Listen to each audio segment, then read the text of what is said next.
Hello, everyone, and welcome to another edition of Connecting with Kim here on Tampa Bay Arts and Education Network. I'm your host, Kim Droege, and we're so glad that you joined us today. We have another fabulous show coming up. And I just want to mention that you can catch the audio of our show on Sun Radio 96.3 FM and on your favorite streaming platform Monday, Wednesday, and Friday at 3:30 in the afternoon. And we want to thank our sponsor, the Spring of Tampa Bay, for providing our on-air wardrobe. I want you to follow my Instagram, Facebook, and X account for the latest information on the show, my guests, and of course, the wardrobe. So thank you again for joining us, and let's get right to it because we have a super guest today on Connecting with Kim. I want to introduce you to a first-timer, and we always love that too on Connecting with Kim, Mr. Freddy Barton, who is the Executive Director of Safe and Sound Hillsborough. Welcome, Freddy, to Connecting with Kim. Thank you, Kim, for having me. It's our pleasure. So for those of you who don't know, and you're going to learn a lot more about it, Safe and Sound Hillsborough was a collaborative effort started in 2013 to address violence in our neighborhoods. And we're going to talk a lot more about that. But Freddy is first going to share with us some of his life journey, and that will bring us to our topic today. So take it away. Yeah, so again, thanks, Kim, for having me here. You know, when people ask me about who I am and why I do the work that I do, it's, you know, I have a lot of different roles. I'm a mentor, and I'm an advocate, I'm an educator, I'm a person that really cares about our youth, but my most important role, which I use as a vantage point for our work, is that of a dad. I've got two young men right now, 20 and 17. One is serving our military in the Army, and my youngest son, who's 17, is going to graduate from high school next year, and he wants to be a police officer. And so raising them in this challenging environment that we're in right now, where we see everything that's going around in our community, everything that I do is always centered around them. But then as I think about how much I love them, how much I care about them, I also realize there are so many children who don't have their fathers in their lives. Right. And so that propels me to do this work. I'm a Floridian all my life, born and raised in Florida, originally from Jacksonville, went to college in Tallahassee, and then I moved here in Tampa in 2004. So Tampa's been my home for over 20 years. I always tell people I may not be from the Tampa Bay area, but my children are, right, and my family is.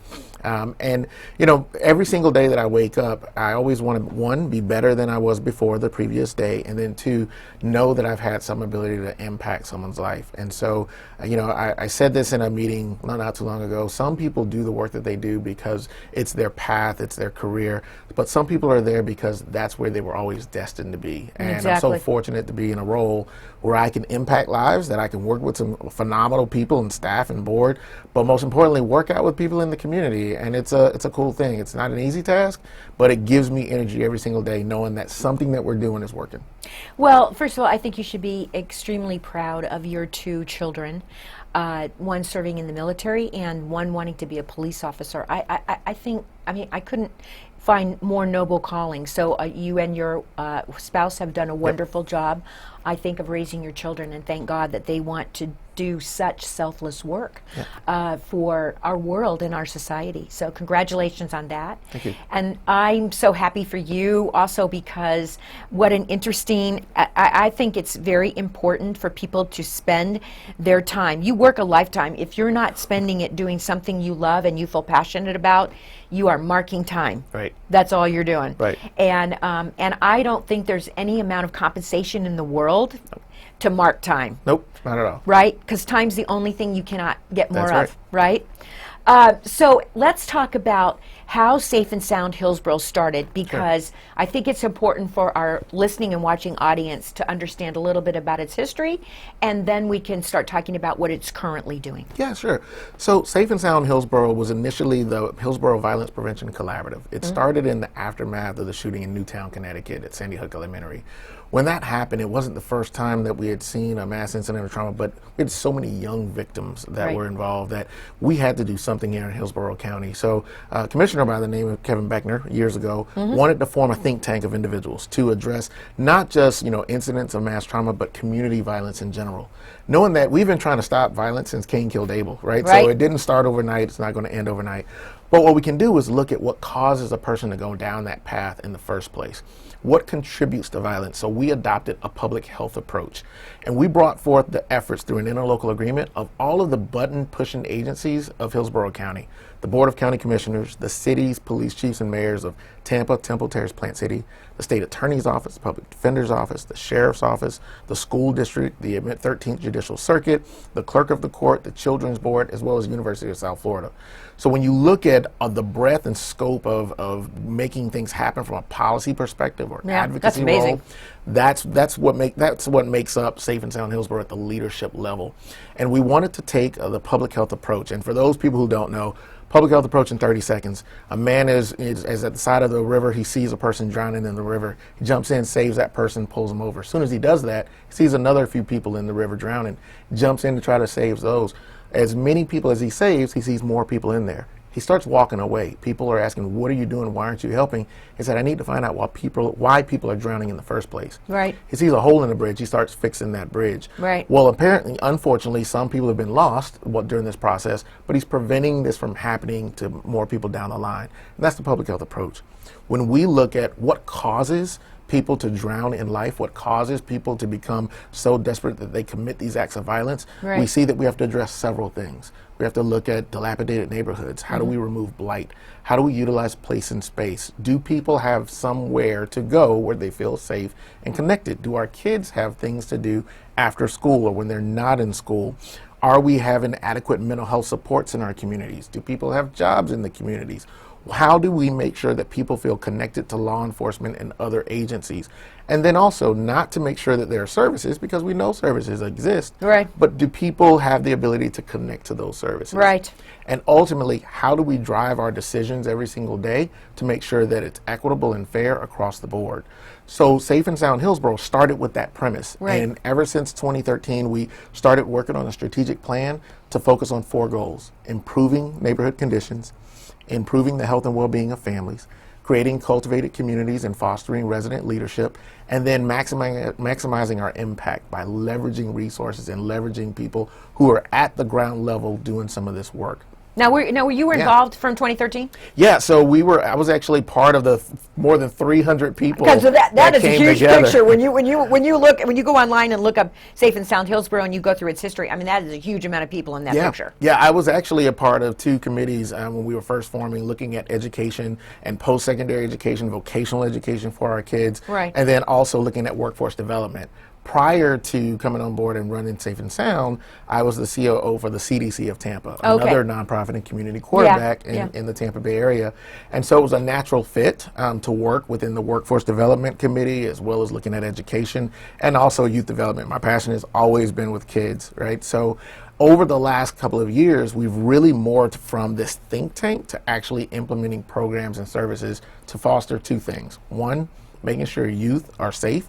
Those who are unfortunately making some decisions to get them in trouble are diverted and turned around. And then also that we're working at the community level, finding out what each neighborhood and community needs in order for them to feel safe. Now, are you primarily working is Safe and Sound Hillsborough, because, I mean, it says Hillsborough.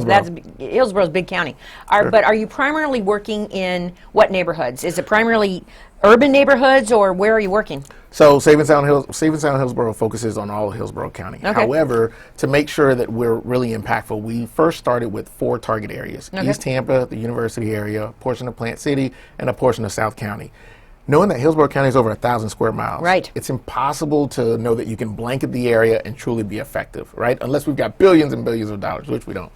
So we started with those 4 target areas, and we put programs and services in there. But we worked at the community level to make sure that residents were able to help and continue this work. So then from there, we've been able to branch out into Temple Terrace. We've branched out into Town and Country. Some of our programs are area focused. Because when we look at violence, when we look at youth gun violence, when we look at youth getting in trouble, we have some pockets, but on a broader scale, it's everywhere. It is everywhere, and I don't know about you, but I mean, I think my news feeds on my social media are filled every day with more incidents of youth and gun violence. Right, right. Unfortunately, so I'll give you some rough statistics. So in 2022, we had over 300 shootings, fatal and non-fatal, in the city of Tampa and parts of Hillsborough County.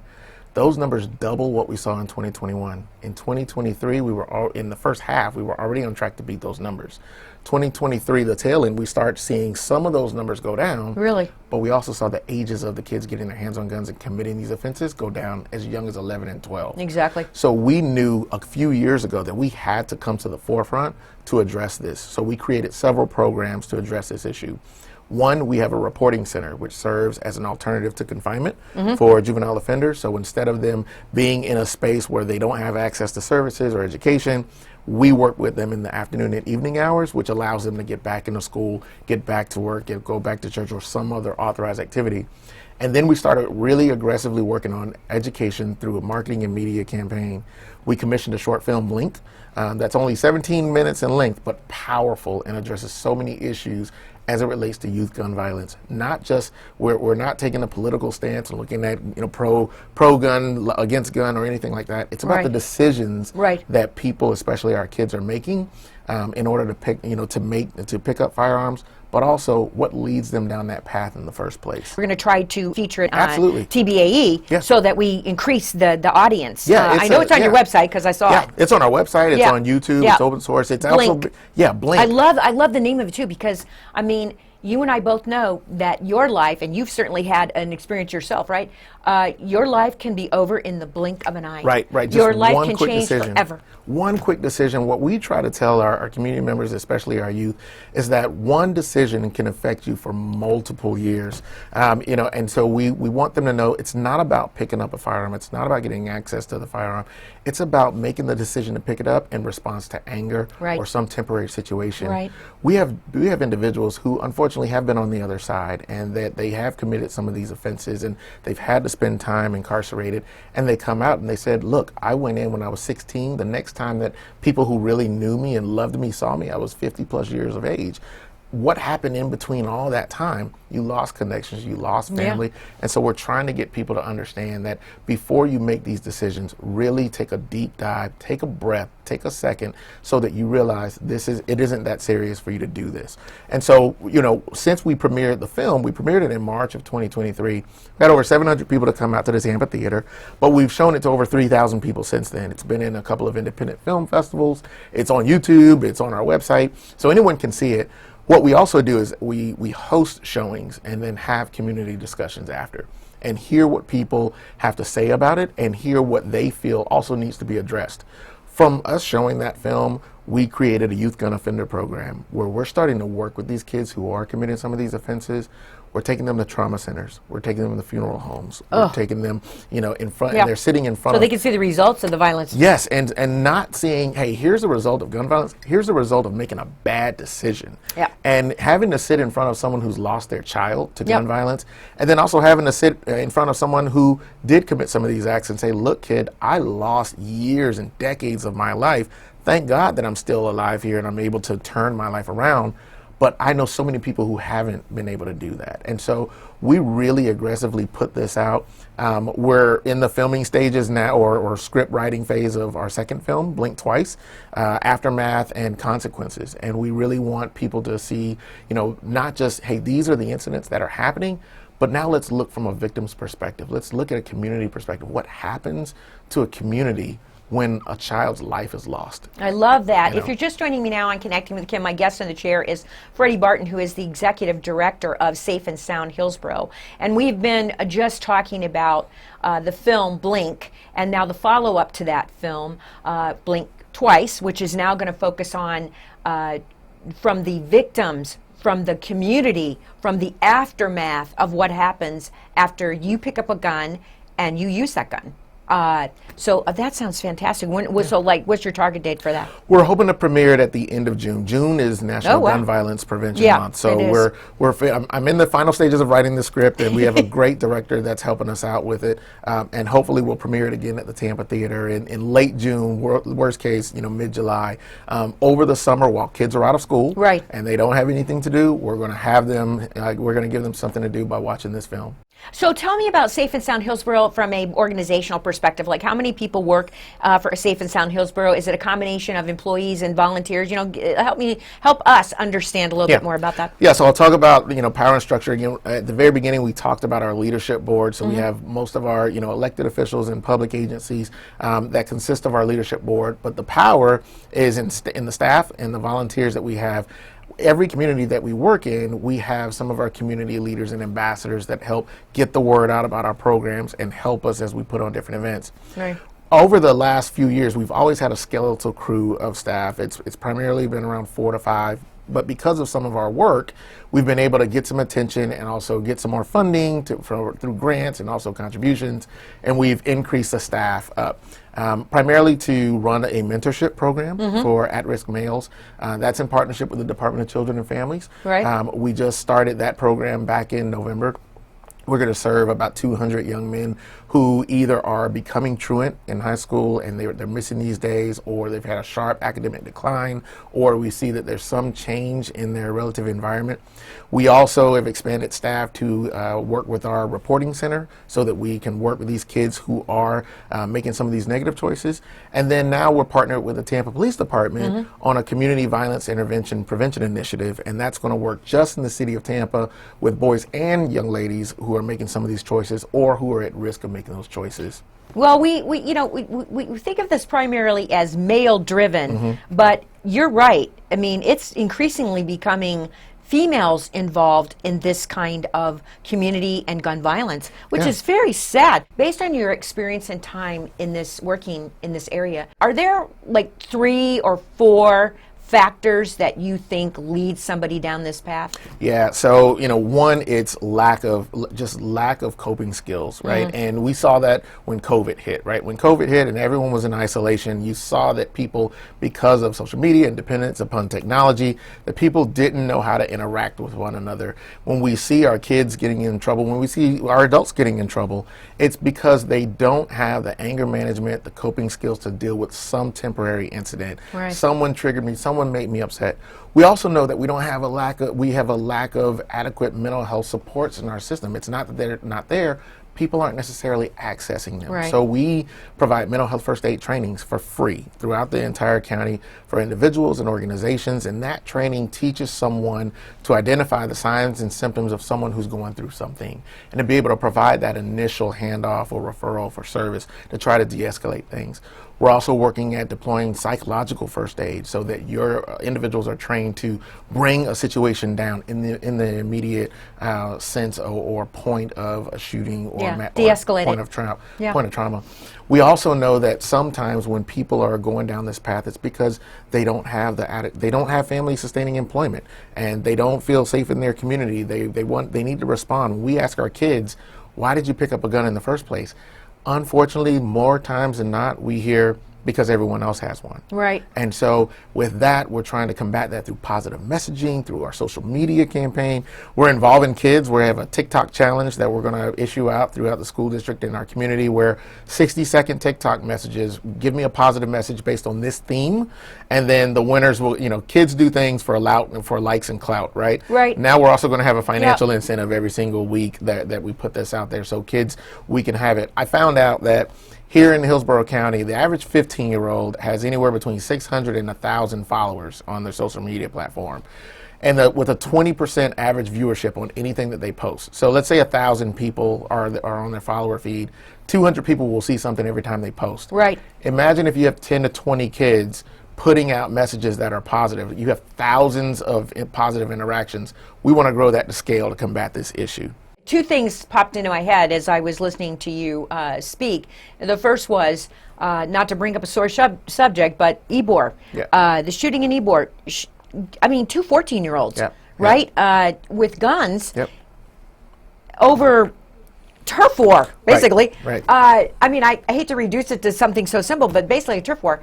And the other thing is the movement in our legislature right now to ban social media accounts, for folks 16 and under. Right. I'm like, Yeah, and it's, and I understand the intent behind some things. If we talk about the Ybor shooting, unfortunately, we had young people in our programs and their families who were connected to both of those 14-year-olds, right? Yeah. So we've had some very tough conversations.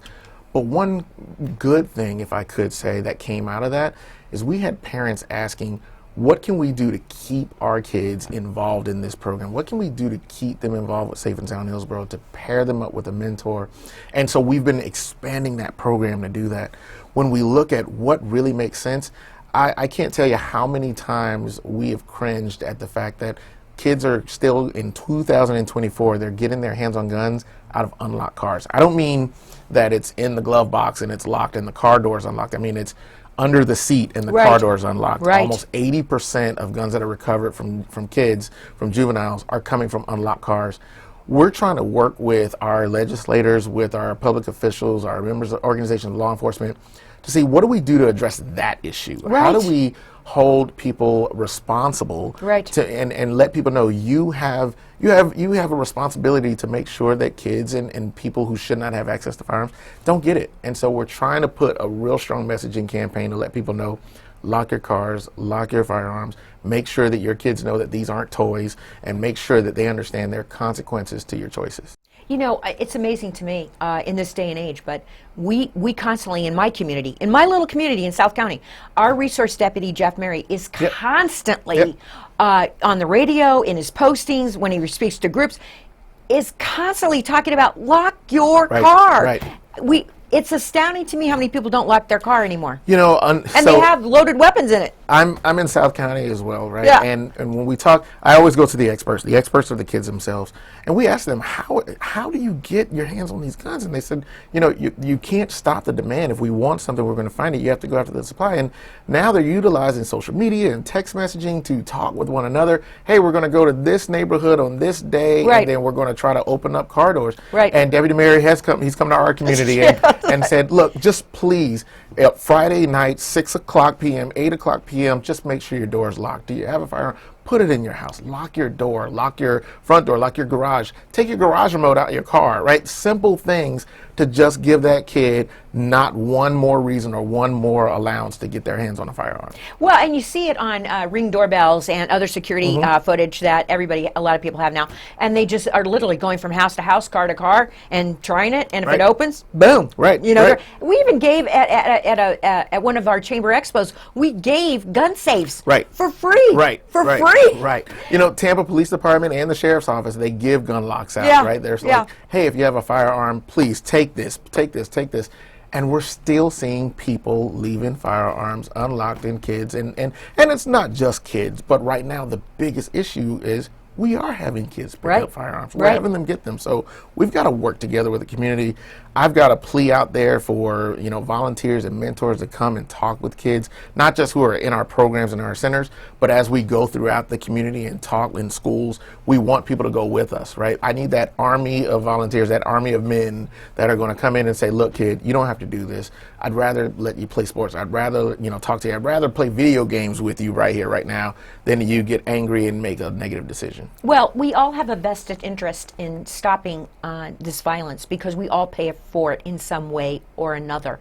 So we're just about out of time, but I promised you before we went on air that you would have an opportunity to deliver any message you wanted to the community out there by looking in your camera and spending, however much time, well, you can't take the whole rest of the time, but you know what I mean. So have at it. Sure. To my friends in Hillsborough County and throughout, and around Hillsborough County, we need your help. Safe and Sound Hillsborough, we have a lot of programming out there to address keeping kids safe and keeping our community connected. But we can't do it alone. Law enforcement can't solve this issue alone. Our school district can't do it. We need our residents, we need our parents, we need our pastors, we need our teachers, we need grandparents, we need everyone to come out and help volunteer, whether it be a mentor, whether it be helping at an event. We're getting ready to film our second film. If you want to be a part of that, we want people to join us in our effort. Get involved, get informed, stay connected with us, and let us know what more we can do to help you and your children and your community feel safe. We stand at the ready. You can find out more information on our website, www.safeandsoundhillsborough.com. safeandsound.org. You can go on our Facebook, our Instagram, and now TikTok. You can learn more about Safe and Sound and all the efforts, and I'm just glad to be here. Well, Freddie, I can't thank you enough. That was a beautiful, wonderful message, and I can't thank you enough for taking time out of your busy schedule, because I know that you were a little bit late this morning because you had a lot of things you had to address from last night. And I just want to echo that gun violence and safety is our collective issue together. I'm embarrassed that I have to keep telling people, lock your car. Lock your car. And for crying out loud, don't leave a loaded gun Right. in your car. Right. Well, let's take the gun out, then lock the car. Yeah, How about take that? the gun out, take the gun into your house, put it in a gun safe or put a trigger lock on it. But please, take some responsibility, because this is our collective problem. And if we don't solve it, we are all going to pay for it in one way or another. So thank you so much for coming on Connecting with Kim today. I'm really happy to have you. Thank you, Kim. It was my pleasure. Right. So listen, that's about all we have time for today, but we want to give another shout out to our guest, Freddy Barton from Safe and Sound Hillsborough, for being our guest. And we also want to thank you for joining us today on Connecting with Kim, because every week my goal is to bring you information about people, places, and entities in Hillsborough County and Tampa Bay that will make your life living in our little corner of paradise that much better, because it is paradise and we want to keep it that way and we want to make it better. So a shout out to my sponsor, the Spring of Tampa Bay, who provides my on-air wardrobe. And if you're not familiar with them, they provide safe spaces and empowering services for survivors of domestic violence and their children. And they've been doing a great job at this for years and years. Follow our Facebook, Instagram, and X account. We are not on TikTok. X account for the latest information about the show, the guests, and when you can view our show, when you can listen to our show, and so that you can support us and Tampa Bay Arts and Education Network and Sun Radio, where we have the audio of our show. Thanks again. We'll be back next week with another edition of Connecting with Kim.